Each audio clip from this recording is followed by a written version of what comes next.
Over here at Merriweather, we are just weeks away from getting our engine in to finally complete this salvage refit. For the last time, I'm happy to say this is looking great. But before we can take to the seas, there's still a few more jobs to be done. Also, our 6-month-old babies tried different foods for the very first time with a bit of mixed reviews. He's like, "Mom, this is just a treat." Oh.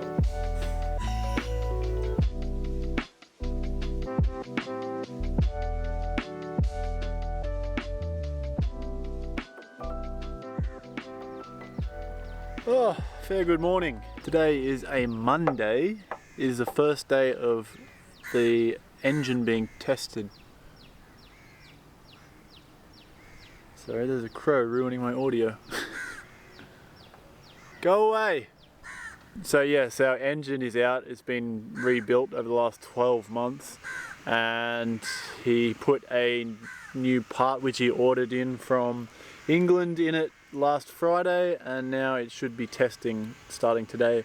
Testing for 5 days to make sure that his rebuild is sound and that when we put it in the boat it's going to work 100% over 100%. It's the last thing that is keeping us on this dock. Once we have the engine, we can start motoring, start going out to anchorages, start enjoying life. We can move on to the boat. We're very keen to get it in, and we're a little bit frustrated that it's taken so long, but we're letting that go. Letting go of the negative energy. Right now, I just want to check the Starlink. So the Starlink was put in the other day, and while it was put in, we were welding up this bracket for the Starlink. And I was a little bit afraid that the cable, which has been fed through the targa and the steelwork, has maybe burnt while they've been welding. We're going to check it now and see if that's the case.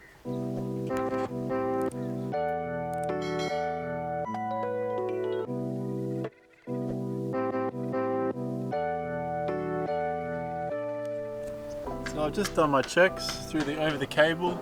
And it all looks actually quite good. When he was welding the other day, I was really like freaking out. I had the water bottle just kind of splashing water on it every time he wasn't welding. I was really concerned that it was going to burn through the cable, but luckily she's looking good.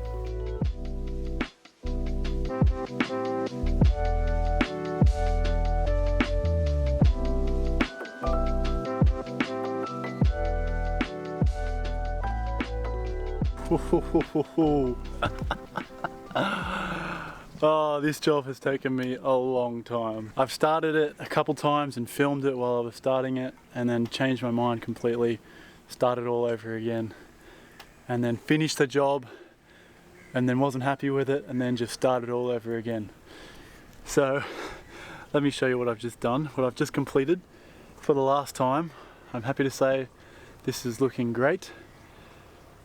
It's the davits on the back of our boat to hoist up our dinghy. Woo-wee! Oh. Oh. So let me start from the start. Originally our davits, with the previous owner, they had a little small dinghy. I think it was like 2.5 meters, and the davits actually pointed inwards. So I originally started to install the davits inwards. I just about completed it, and then I realized that it's not going to go well with our dinghy. Our dinghy's quite large, and I want to pick it up from the very ends. I don't want to pick it up from the middle or the center. So I then went about making the davits point outwards. So they're pointing out to the end of the dinghy. I originally put one stainless steel pole up on either end, and I installed it completely, and it looked good, but when I hoisted the dinghy up, one of the poles had so much weight on it that it kind of bent over, and I knew that, I mean, you're kind of pushing the structural integrity of such a pole. So I then decided to put up two, and so I cut up a bunch more stainless steel. I got Mr. Day, the welder slash fabricator. I did a little bit of filming. Okay. It's okay? I become a famous man. Yeah, exactly. Day, the famous man. Yeah. all famous man. Okay, so we're just doubling up the strength of the davits on this side and on this side. And this is going to ensure that the dinghy can be lifted properly Yeah. and not bend any of the davits. He came yesterday and he drilled some holes in the stainless steel in the targa because, my goodness, trying to drill in stainless is near impossible, and trying to drill into stainless like over this height, I was just like, now let's call in the expert for that one. I have doubled them up. I've got a U-bolt on the very end of the poles on each side, and the U-bolt connects the poles at the end, and really it's handling the weight easily. I'm stoked. I'm really stoked. It's been a long time coming, this job. I think I've been at it for at least a week and a half, just kind of tinkering here and there, failing, starting again, tinkering, starting again. But man, I guess the reason I'm so excited about this is because we didn't have davits on the last boat. We really wanted davits. Every night we would have to hoist our dinghy with a halyard from the mast, and it was always a two-person job. So it was always either Isabel or I on the winch, and then Isabel or I kind of pushing the dinghy up so it doesn't scrape the side of the boat. And it was a little bit annoying, and we'd see other people with davits and we'd be like, ooh, davits, they look good.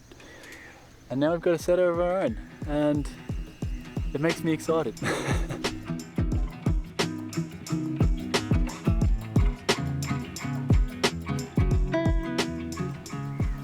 Good morning, good morning, good morning. It is about 10 in the morning. The sun has come out after a full morning of rain since about 4 in the morning. Can I say morning? Just one more time, morning. So we have an anchor roller that I've put in. I've got 2 screws in at the moment, but it's not fastened as strong as I would like it. There is one more screw I can put in. Well, there's 4 more I can put in, but there's only one available I can put in right now.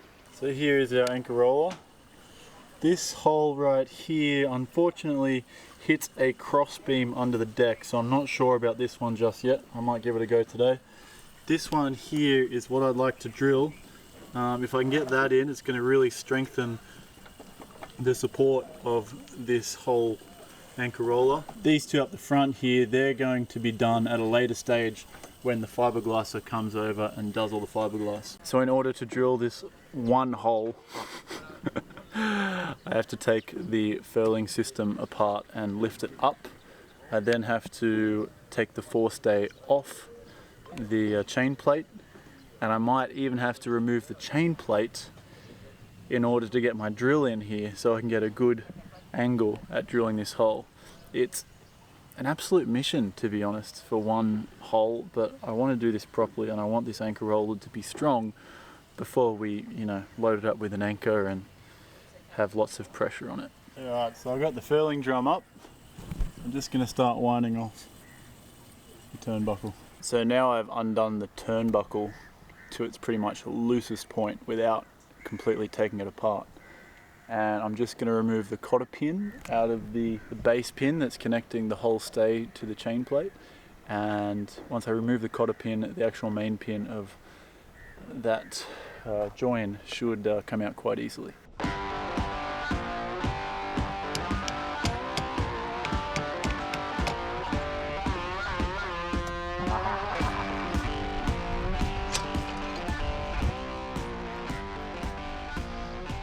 Please excuse the socks.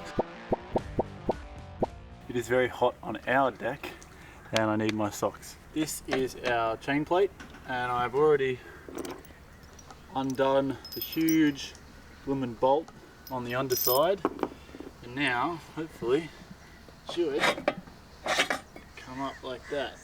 Beautiful. Oh, look at that. Plenty of space to drill that hole.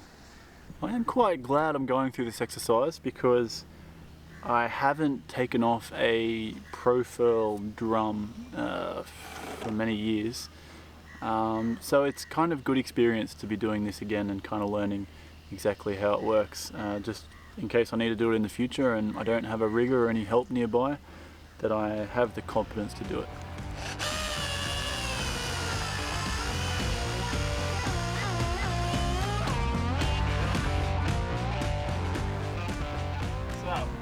That's the bow. We're now into the locker Let's see if this camera wants to focus on it.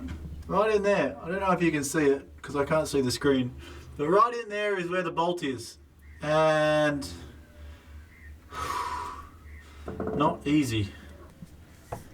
So I stand at 6'2", or I don't know, 188, 190 centimeters, and I guess my height is helping me, but this is a small space. This is a stretch, even for me. So I'm gonna give it a go.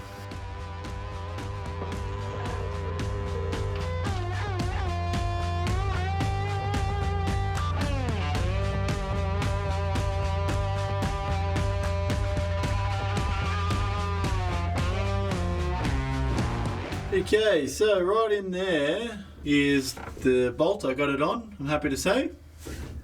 And it's tight, super tight now, which is great. We've fast forward a little bit, I've got everything back on, which is quite nice. It was a little bit of a challenge to just drill this one bloomin' little hole, but I'm very glad I did it. Now she is a lot more solid, and as the fiberglassers finish off the job of fiberglassing around here and making it look beautiful, I'll know that it's very secure while they do that.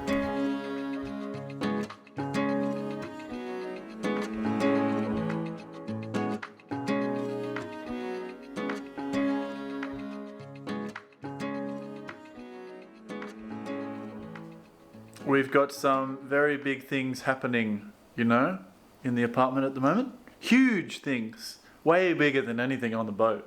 Way bigger. I made lunch, and it's not for you or for me. Oh. We're gonna give the babies broccoli and carrot. Beautiful. See how they're at. So is their first food? No. No, they've had bananas, apple, cucumber, a little bit of carrot before, but this is like a little bit more proper. And I was also thinking they can feel it. Feel what they're eating. Obviously they can't eat these, but they can play with it a bit. Very nice. Just so they enjoy food. Beautiful. Let's see how they like it. Can you hold it down?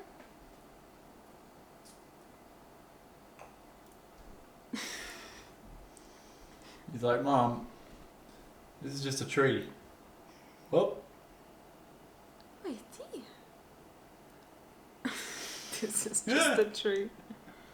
Mamma, prova.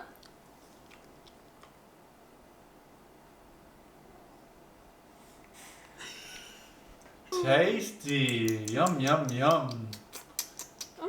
The frown, the frown.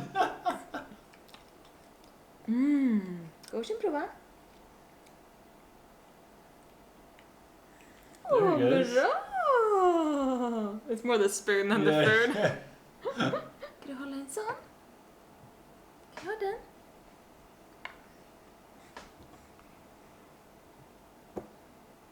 She's like, am I supposed to put this in my mouth? Mom, you normally stop me. Are you poisoning me?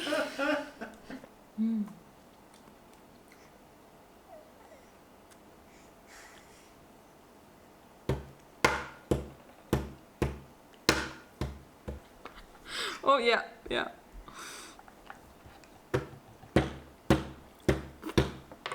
Get the hands into it. Oh yes. Oh, now it's getting everywhere. Woo! Just slap your hand into it. Get it in there.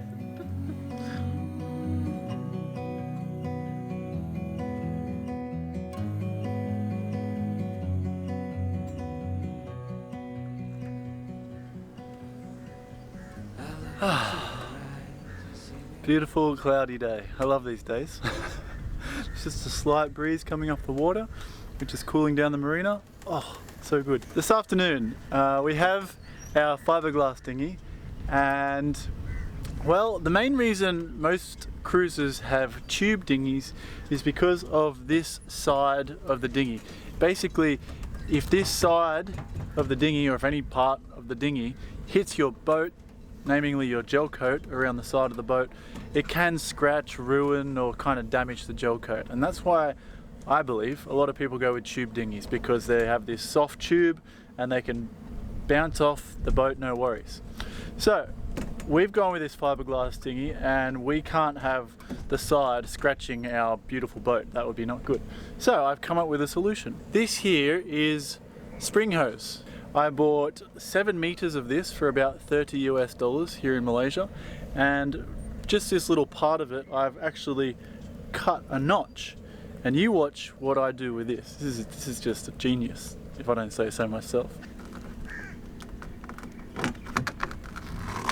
Oh, look at that. Look how snug that is. So snug.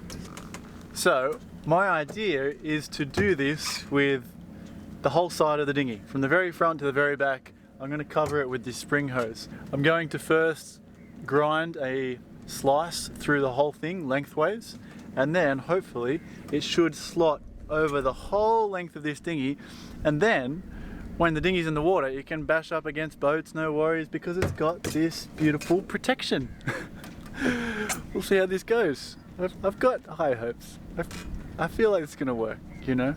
I haven't spent much money, so it's not the end of the world if it doesn't.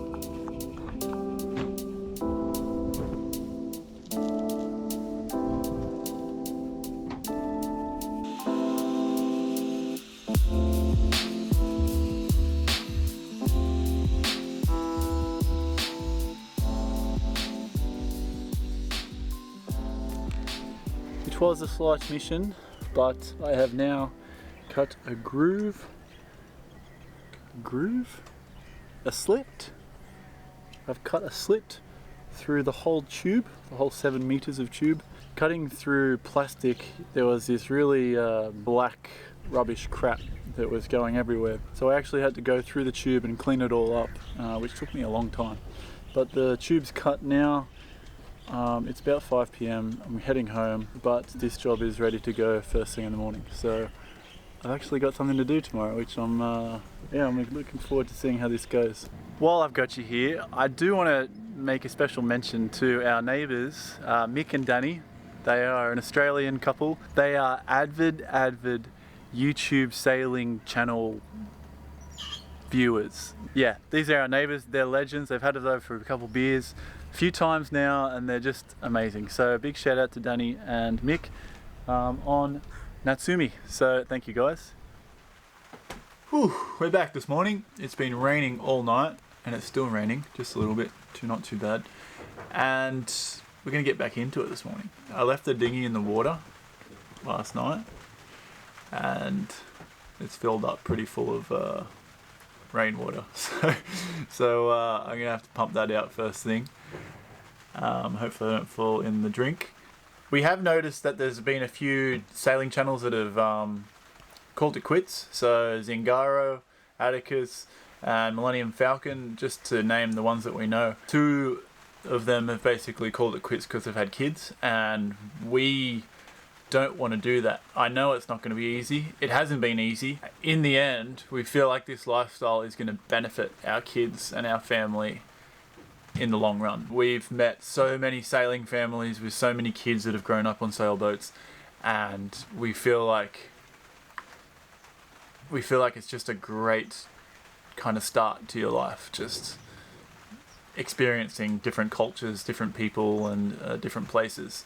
And so while we would love to have family around, and we will have family around, and we will visit family, but this is a lifestyle that we're choosing and we've chosen, and we really think it's going to be amazing for them.